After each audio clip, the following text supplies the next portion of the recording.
ഓരോ നിമിഷവും data generate ആയിക്കൊണ്ടിരിക്കുകയാണ്. ഈ ഡാറ്റ വളർന്ന് നമുക്ക് മാനേജ് ചെയ്യാൻ പറ്റാത്ത ഒരു അവസ്ഥയിൽ എത്തി നിൽക്കുകയാണ്.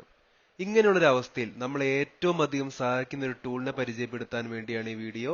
It's me Adon Mathew. Welcome to Data Soul.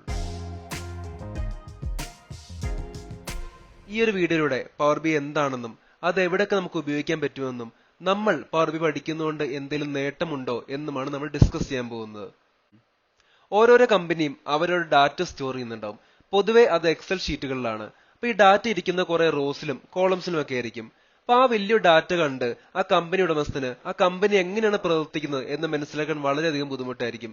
ഈ ഒരു സാഹചര്യത്തിൽ നമ്മൾ ഈ ഡാറ്റ മുഴുവൻ എടുത്ത് പവർബിയിലോട്ട് കൊടുക്കുകയാണെന്നുണ്ടെങ്കിൽ പവർബി ആ വലിയ ഡാറ്റ കുറെ ചാർട്ടും ഗ്രാഫുമാക്കി നമുക്ക് കാണിച്ചു തരും.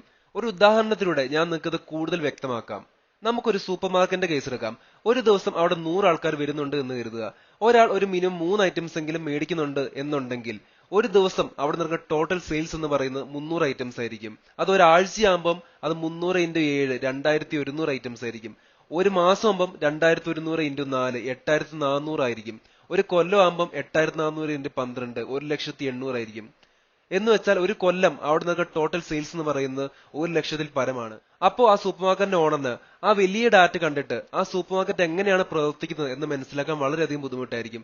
ഈ ഒരു സാഹചര്യത്തിൽ നമ്മൾ ഈ ഡാറ്റ മുഴുവൻ എടുത്ത് പവർബിയോട്ട് കൊടുക്കുകയാണെന്നുണ്ടെങ്കിൽ പവർബി ഈസി ആയിട്ട് ചാർട്ടും ഗ്രാഫും വെച്ച് നമുക്ക് കാണിച്ചു തരും. അതുവഴി തന്നെ ആ സൂപ്പർ മാർക്കറ്റിൽ ഏറ്റവും കൂടുതൽ ചെലവായി പോകുന്ന പ്രൊഡക്റ്റ് ഏതാണ്, ഏറ്റവും കൂടുതൽ റവന്യൂ വരുന്ന പ്രൊഡക്റ്റ് ഏതാണ്, കഴിഞ്ഞ മാസം കിട്ടിയ ടോട്ടൽ സെയിൽസ് എത്രയാണ്, കഴിഞ്ഞ ഒരു കൊല്ലം കിട്ടിയ ടോട്ടൽ പ്രോഫിറ്റ് എത്രയാണ്, അത് ഓരോ സെഗ്മെന്റിലും കിട്ടിയത് എത്രയാണ് തുടങ്ങിയ എല്ലാ ചോദ്യത്തിനും ഉത്തരം നമുക്ക് ലഭിക്കുന്നതാണ്. ഇപ്പൊ നിങ്ങൾ ആലോചിക്കുന്നുണ്ടാവും ഇത് ബിസിനസിന് മാത്രം ഉപയോഗിക്കാൻ പറ്റുന്ന ടൂൾ ആണോ എന്ന്.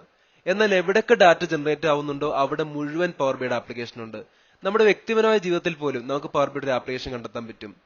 ഉദാഹരണത്തിന് നമ്മുടെ ഫൈനാൻഷ്യൽ ട്രാൻസാക്ഷൻസ് നോക്കുക. ഈ ഒരു കാലഘട്ടത്തിൽ നമ്മൾ ക്യാഷ് സ്പെൻഡ് ചെയ്യുന്ന ഗൂഗിൾ പേ, ഫോൺ പേ, പേടിഎം മുതലായ UPI വഴിയാണ്. അതുകൊണ്ട് തന്നെ ഇതിനൊക്കെ വ്യക്തമായിട്ടൊരു ഡാറ്റ നമ്മുടെ കയ്യിലിരിപ്പുണ്ട്. പക്ഷെ നമ്മൾ എത്ര പേർക്ക് അറിയാം നമ്മൾ ഈ ടോട്ടൽ സ്പെൻഡ് ചെയ്യുന്നതിൽ ഓരോ മേഖലകളിലും എത്രയാണ് സ്പെൻഡ് ചെയ്യുന്നതെന്ന്.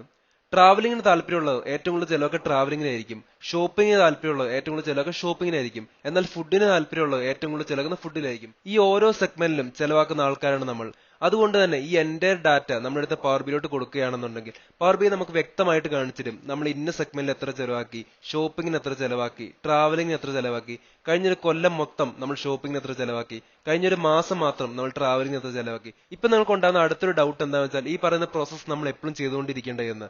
എന്ന് വെച്ചാൽ ഓരോ മാസം കഴിയുമ്പോഴും നമ്മൾ ഇതേപോലെ പവർബി ഉപയോഗിച്ച് ഈ ഡാറ്റ കളക്ട് ചെയ്ത് ഇതിലോട്ടിട്ട് റിപ്പോർട്ട് ഉണ്ടാക്കേണ്ടതെന്ന്. എന്നാൽ ഇവിടെയാണ് പവർബിയുടെ ഒരു വലിയ അഡ്വാൻറ്റേജ് ഇരിക്കുന്നത്. പവർബി ഫുള്ളി ഓട്ടോമേറ്റ് ആണ്. അതുകൊണ്ട് തന്നെ നമുക്ക് പവർബിനെ പഠിപ്പിച്ചു കൊടുക്കാൻ പറ്റും. ഇന്ന സ്ഥലത്ത് ഡാറ്റ എടുക്കണം, ഇന്ന രീതിയിൽ ചാർട്ടുകൾ ഉണ്ടാക്കണം, ഇന്ന സമയത്ത് റിപ്പോർട്ട് നമുക്ക് അയച്ചു തരണം. ഇതുവഴി തന്നെ ഈ എന്റെ പ്രോസസ് പവർബി നമുക്ക് വളരെ സിമ്പിൾ ആക്കി തരികയാണ് ചെയ്യുന്നത്. ഇത്ര തന്നെ ഉള്ളൂ ഈ ഒരു വീഡിയോ. പവർബി എങ്ങനെയാണ് ഉപയോഗിക്കേണ്ടതെന്ന് വരുന്ന വീഡിയോസ് ഞാൻ കാണിച്ചു തരും. Thanks for watching. See you in the next video.